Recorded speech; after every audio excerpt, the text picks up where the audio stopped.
Hey YouTube, oh dear, my voice. Sorry. Hey YouTube, this is Problemax1 here.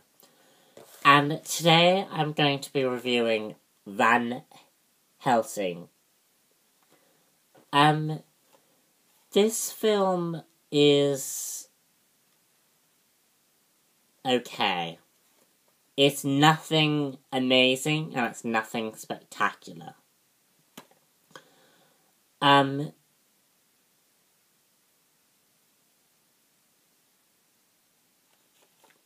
See, I haven't really got much to say. It's hard because the film is to an okay standard. The film is directed by Stephen Sommers, and basically it's sort of this take on vampires versus werewolves. And it's that classic take between good versus evil. And Van Helsing is actually a character from a book. And Dracula appears in this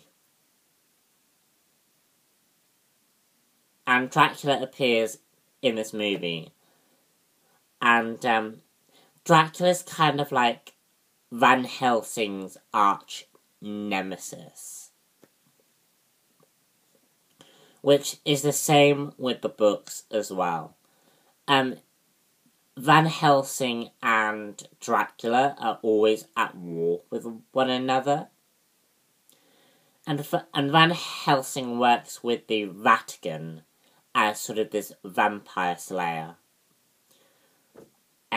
character.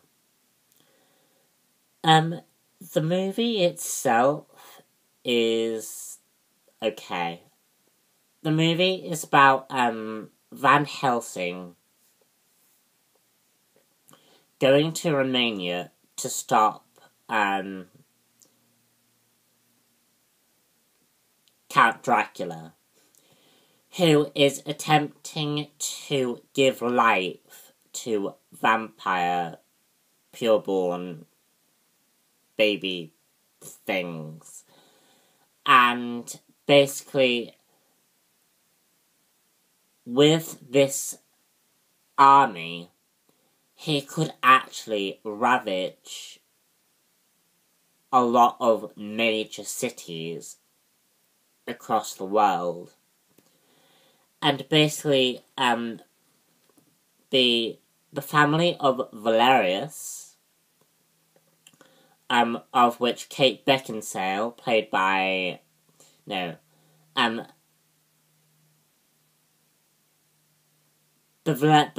Valerius family are starting to die out, and they made a deal with the Vatican that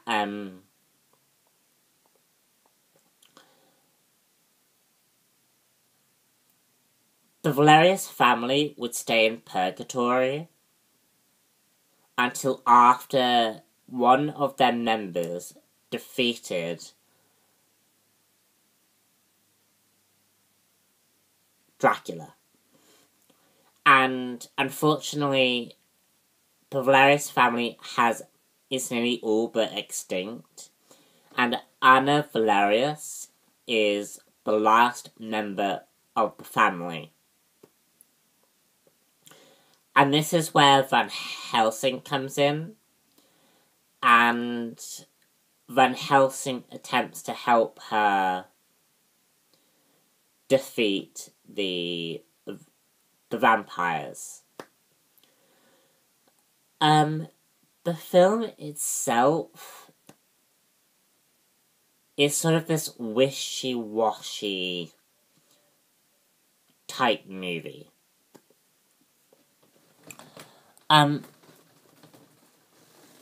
First of all, the characters' motivations are all over the place. You don't entirely know what these characters want, because they seem to change their minds every 3 minutes.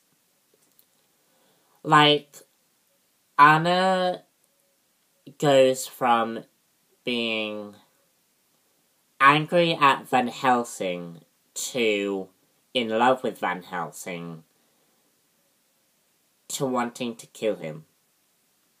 You know, it's sort of, the motivations for these characters don't make sense.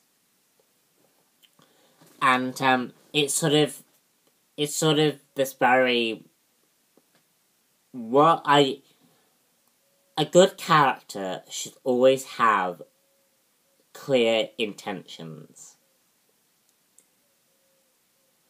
And if they don't have clear intentions, it has to be part of the story.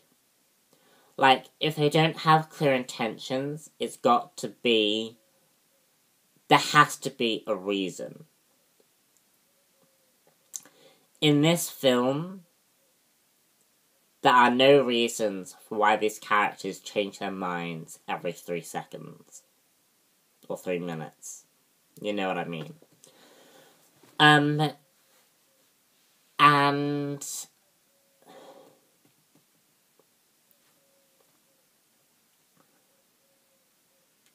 they also incorporate the Frankenstein monster into the series. And that bit was very interesting because the Frankenstein monster was kind of cool, you know. He was actually one of the 2 characters who actually played his part well. The first being Count Dracula. The guy who played Count Dracula in this movie was amazing. He nailed that role. And in the film, it looked like he was the only one trying. Because Hugh Jackman just looked bored. He did. And I don't think it helped the fact that he was doing X-Men 3 and I think it's called The Prestige. The one with the Magician and Christian Bale in. Yeah. He was doing like 3 different movies at the time. And I think that impacted on his performance. Because Van Helsing in this... Because when he played the role, he sort of... I wasn't really feeling it, to be honest. Kate Beckinsale was good. She started out really good. You know, she started out very, very, very heroic. But towards the end, she became a damsel in distress character. And I had such a problem with that. Because you've created a character who is very, very strong and can also rival Van Helsing as a vampire slayer.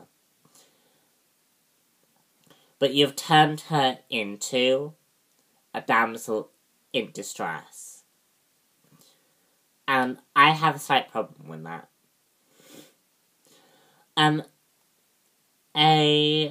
Another huge problem with this movie is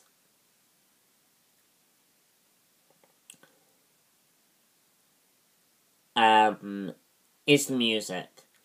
Sometimes the music would play too epically for a scene that was quite quiet and needed to be quiet. And I think when they should have... And I think that sort of creates a problem. Because we're expecting an epic scene for, you know, which is actually quite quiet. Yeah. This film is nothing special. It's really not. It's nothing special. Yeah. It's Van Helsing. And that's all I've got for you. Bye.